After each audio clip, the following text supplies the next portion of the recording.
Jubilee Party Secretary General Raphael Tuju has come under fire for his remarks on judges who gave a landmark ruling on the BBI Bill.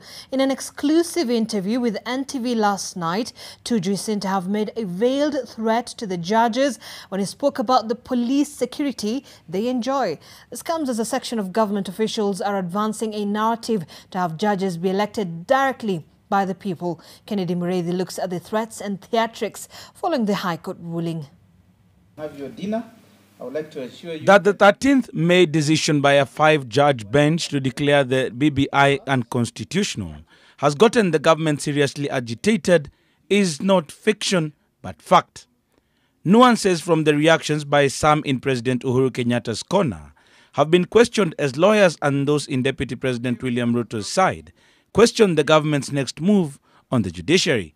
And of course the Court of Kenyan opinion. This coming a day after Jubilee Secretary General Raphael Tuju, in an exclusive interview with NTV last night, castigated the judge's decision.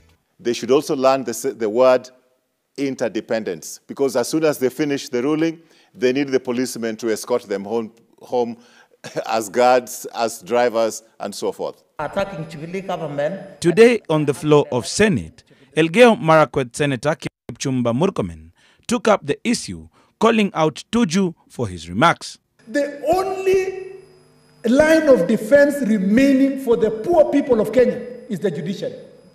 Tuju, just like Agriculture Cabinet Secretary Peter Munya, argues the judiciary has been taking instructions from elsewhere and a number of decisions taken against the government until now have only served to undermine their authority.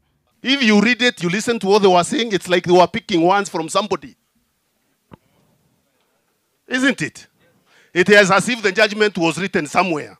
Every time you talk about independence, it's like my children when they were teenagers. Each time they're saying, Baba, I'm independent, I have to make my own decisions. In the afternoon, they ask for money to go to the mall. If governor is accountable to the people, president is shaking all over the world, presidents shake towards election because they have to be accountable once again to the people. MPs back to the people.